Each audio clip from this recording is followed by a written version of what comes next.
Attack हो सकता है, लेकिन खबरें तो ये भी आ रही हैं कि जो पाकिस्तान ऑक्युपाइड कश्मीर में जो कैंप्स हैं और उससे आगे जो मरी आपने बताया, इससे इसमें से इन कैंप से टेररिस्ट को हटाया जा रहा है। शक पाकिस्तान को ये है कि इंडिया अटैक कर सकता है, इंडिया रिटेलिएशन कर सकता है, तो वहां से उन टेररिस्ट को खाली कराया जा रहा है, उन एरियाज को खाली कराया जा रहा है जहां पे टेररिस्ट हैं।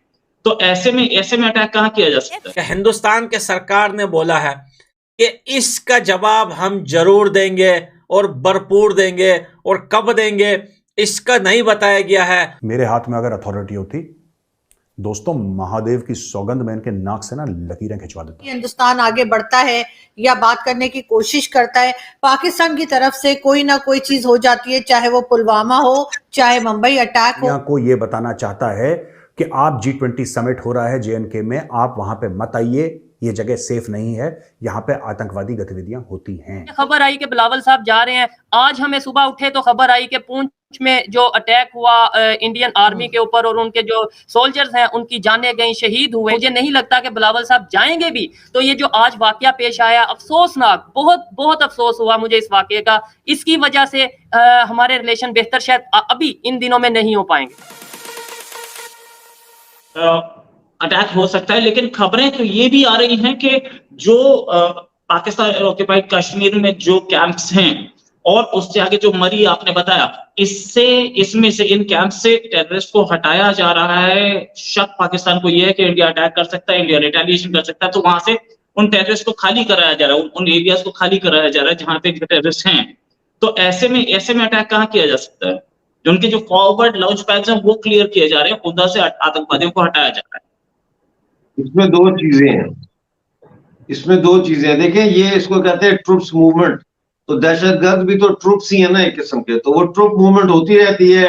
एक जगह से हट के दूसरी जगह चले गए, आगे आगे पीछे, आगे लेफ्ट को चले गए, राइट को चले गए। तो इसका मतलब ये नहीं है कि वो ट्रूप्स वहां पे या दहशतगर्द जो है वहां मौजूद नहीं है। अपनी जगह उन्होंने तब्दील कर दी है, वो तो फाइंड आउट करना कोई इतना बड़ा मसला नहीं है। मैं समझता हूं कि इस वक्त पीओजेके के अंदर जो लोग मौजूद हैं उनको ऑर्गेनाइज करना चाहिए, और पीओजेके के अंदर से जो है वो इन आतंकवादियों के खिलाफ जो है वो एक आर्म्ड जो है वो रिस्पॉन्स दिलवाना चाहिए। क्योंकि अब इंडिया की सेना तो अगर border line of control cross करके आती है तो वो तो एक इंटरनेशनल मसला बन जाता है। लेकिन जो लोग पीओजेके में मौजूद हैं और जो विलिंग हैं कि इन टेररिस्ट के खिलाफ वो लड़े, पाकिस्तान स्पॉन्सर्ड टेररिस्ट के खिलाफ, उनको अगर ऑर्गेनाइज किया जाए, उनको ट्रेन किया जाए, वो भी तो आखिर इंडियन सिटीजन ही है ना, तो उनको ट्रेन किया जाए तो वो अंदर से इनको मारे, वो ज्यादा मेरे ख्याल में उसका रिजल्ट ज्यादा फ्रूटफुल होगा। बात मेरी ऑब्जर्वेशन के मुताबिक मुझे नहीं लगता कि बिलावल साहब जाएंगे भी। तो ये जो आज वाकया पेश आया, अफसोसनाक, बहुत बहुत अफसोस हुआ मुझे इस वाकये का। इसकी वजह से हमारे रिलेशन बेहतर शायद अभी इन दिनों में नहीं हो पाएंगे। देखिए, इस किस्म के हादसे जो है उसकी वजह से रुकना नहीं चाहिए। बहरहाल मेरा ख्याल है बिलावल भुट्टो जरदारी को जाना चाहिए और अफसोस भी करना चाहिए, और उस स्टेटमेंट पे भी अफसोस करना चाहिए जो उन्होंने इंडियन प्राइम मिनिस्टर के बारे में दिया था और जिसपे पाकिस्तान ने भी काफी नापसंदीदगी का इजहार किया था। लेकिन जो आम पब्लिक है, आपके ख्याल से वो चाहती है कि टर्म्स बेहतर हों, लेकिन ट्रेड जो है वो तो हमने खुद ही बंद की थी, वो तो भारत ने बंद नहीं की है। तो ट्रेड बंद करके हमने अपने ही नुकसान किया है। आपके ख्याल से कुछ बेहतरी किस तरह से आ सकती है? क्या ये जो हम लोग बात करते हैं, आप बात करते हैं अपने यूट्यूब चैनल पे और दूसरे लोग बात करते हैं, उनको तो कहा जाता है तो गद्दार हैं, ये तो इंडिया की तारीफ कर रहे हैं। तो मुझे ये बताएं, इंडिया में अगर सब कुछ ठीक चल रहा है तो हम बुराई कैसे करें?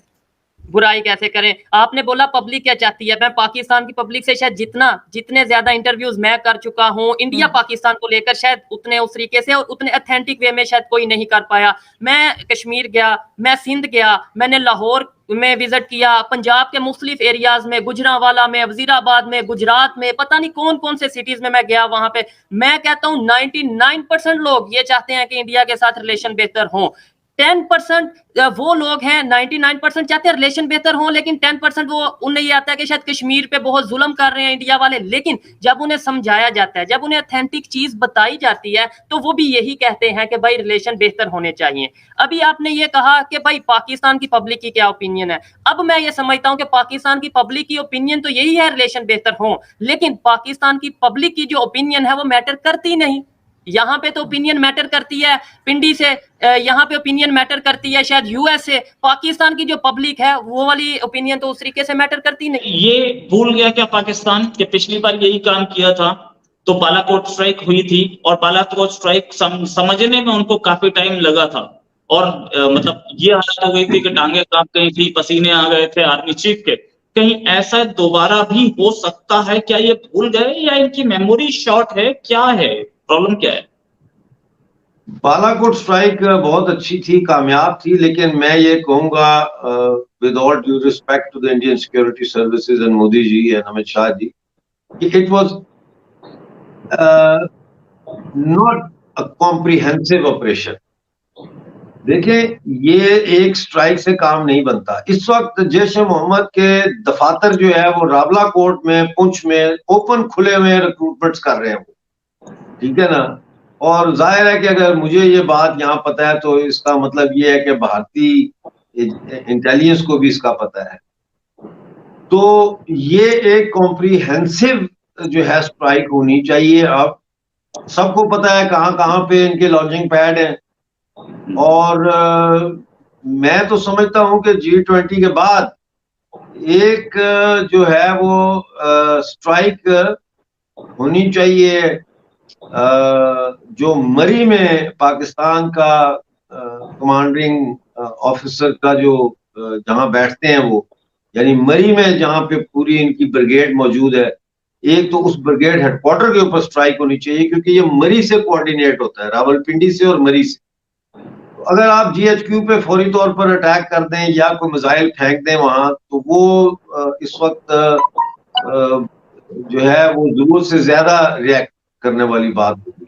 लेकिन मरी में जो इनका हेडक्वार्टर है वहां पे जो है हम अटैक कर सकते हैं, और जो मरी है वो पुंछ से या मंदहार से या उड़ी से तकरीबन मेरा ख्याल है मुश्किल से 20 मिनट का फासला है, और वो स्ट्राइक हो सकती है, और वो स्ट्राइक होनी चाहिए as a final warning कि the next, then they will know that the next strike is coming straight over GHQ। Ji right, तो इसका मतलब ये कि जय हिंद, वंदे मातरम। दोस्तों, आपका स्वागत है आपके अपने चैनल भारत की वॉइस में।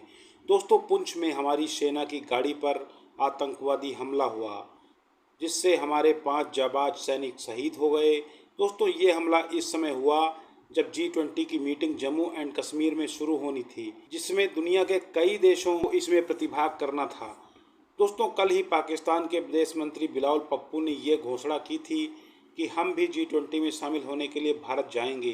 दोस्तों, इस समय पर यह हादसा होना, भारतीय सेना पर यह हमला होना कई बातों की तरफ इशारा कर रहा है। दोस्तों, पाकिस्तान ये नहीं चाहता कि हमारे जम्मू एंड कश्मीर में स्थिरता आए और कोई भी विदेशी वहाँ पर जाए, या फिर जो G20 की मीटिंग्स वहाँ पर सफलतापूर्वक। दोस्तों, इस वीडियो के बारे में आपकी क्या राय, हमें कमेंट सेक्शन में कमेंट करके जरूर बताएं। यदि आपको हमारा वीडियो पसंद आया हो तो प्लीज़ इसे लाइक कर मेरे चैनल भारत की वॉइस को सब्सक्राइब कर हमारा सपोर्ट करें। जय हिंद, वंदे मातरम।